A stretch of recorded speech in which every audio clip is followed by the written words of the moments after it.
Welcome back to Millennial Moment. We're back today for our 1-week short-term review of the Z Flip 5. A reminder of basic specs. I have the 512 gig storage model with 8 gigs of RAM in the lavender color.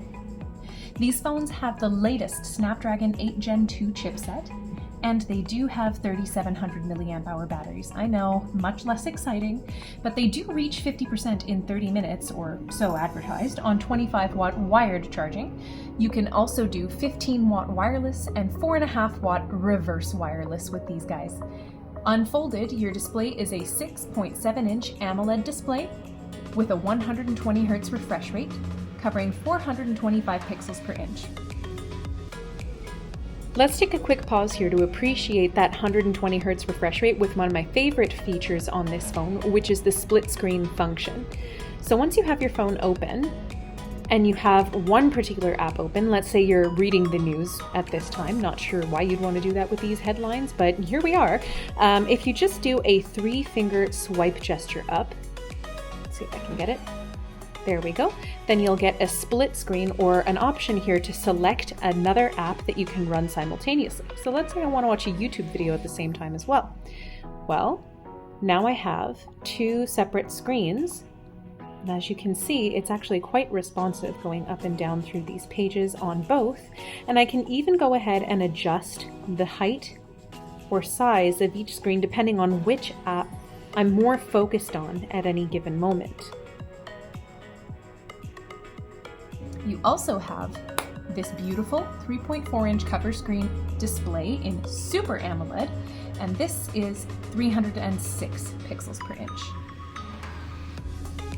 Okay, now these phones come with Android 13 and One UI 5.1.1 installed right out of the box. In terms of camera specs, we're looking at these rear cameras when we're talking about these to start. They are 12 megapixel wide main camera and a 12 megapixel ultra wide.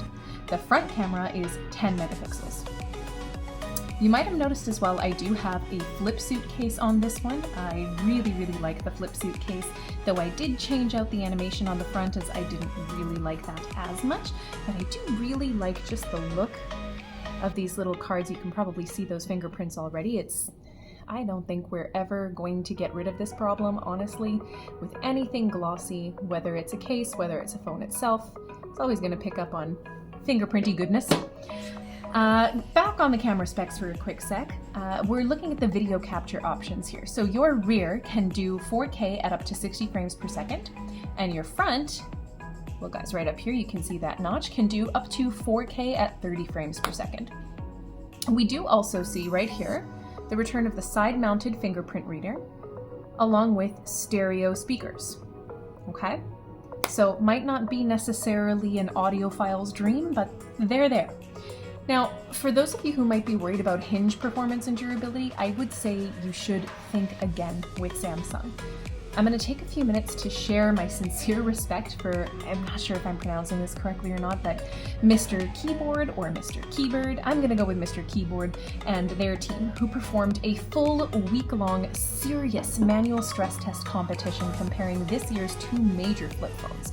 They were looking at the Galaxy Z Flip 5, which I have right here, of course, and they were also looking at the Motorola Razr 40 Plus Ultra.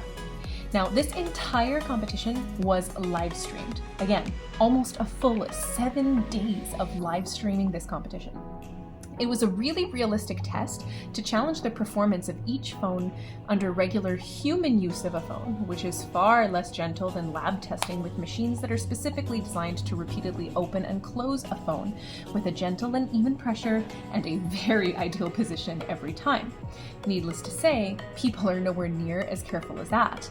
Now, I do highly recommend you check out Mr. Keyboard's channel for more interesting findings and durability tests, but coming back to this one in particular, Samsung and Moto went head-to-head to see which of their 2 flip phones would come out on top.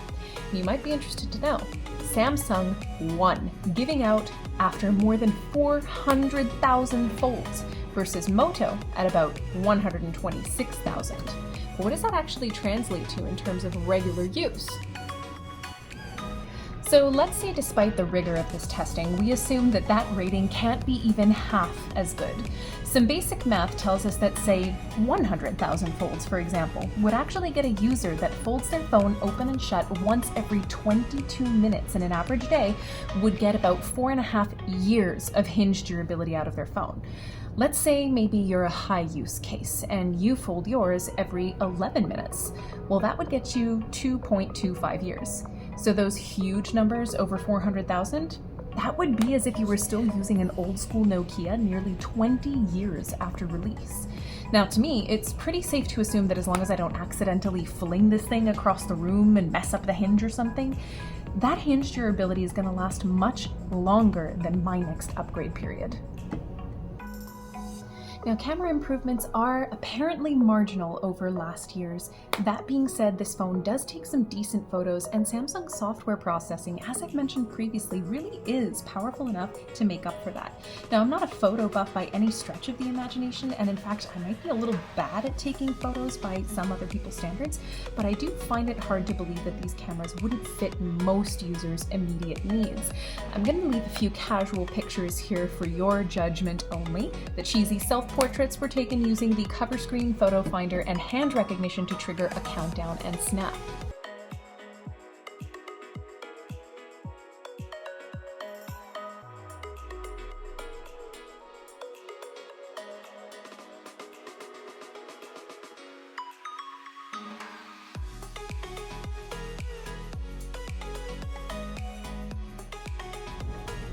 Walking around town with the phone folded up in my hand, it really does feel very solid. It's got nice build quality to it, and you might even say it feels a little heavy, but it's not, mind you. It's a little over 6.5 ounces, so you're basically carrying around the weight of a large chicken breast. Ew. Maybe more relatably, it's a bit heavier than a hockey puck or a billiard ball. That and this lovely, satisfying snap that we get from flip phones. Just a second, let's take a moment to appreciate this. Beautiful. It's a lot of fun to pull out the phone otherwise and get curious looks from people around you. And more than fun, it's actually practical to be able to pull up maps on the cover screen, input your destination, and have that sent to any compatible smartwatch without ever having to open the phone. This phone did, of course, fit pretty much every pocket I had, even in short jackets or leggings. I'm not really much of a jeans person personally, but that being said, you could totally get away with putting something like this in your back pocket without it taking up more room than a standard dad wallet. That being said, it's probably not a good idea to sit on this screen, or any screen, no matter the build quality. Lastly, and one of the chief concerns for Sammy fans everywhere, especially small phone enthusiasts, battery life. Now, I'm not exactly what you would call a typical use case, as I don't use my personal phone very much on weekdays.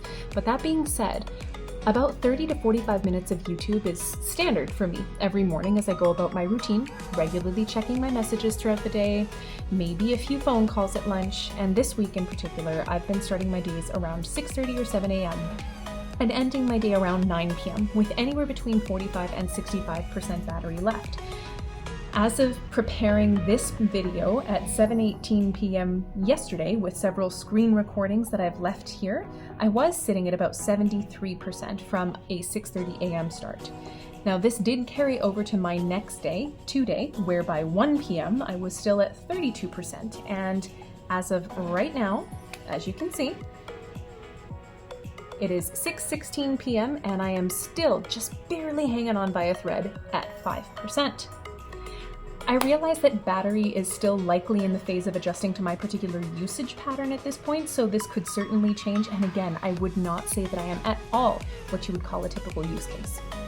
But, to sum it all up, I really cannot speak highly enough of just how much fun this phone is to use. It's my first folding smartphone, and I really like it. Every morning I find myself reaching for it, turning on a YouTube video on that cover screen, or maybe listening to a podcast to start my day, and moving from room to room, having breakfast, doing my makeup, and so on, not even having to think about how to prop up my phone. It'll stand on its side perfectly fine. And if I need to, I can always open it at an angle to prop it up as a self-tripod sort of deal. So if you're on the fence about whether or not to get a flip smartphone or a more traditional candy bar type, I would personally encourage you to give the Z Flip 5 in particular a shot for a week to see if it's something you might enjoy. There's really low risk if you don't like it, as most locations do have a 15-day return policy. I think most people who are drawn to the idea of a flip phone will enjoy this one and find that the build quality of the Flip 5 in particular offers a lot to love. Thank you so much for sharing your time with me today. If you've enjoyed this video, please consider a like and subscribe. I look forward to bringing you more exciting reviews soon. Take care.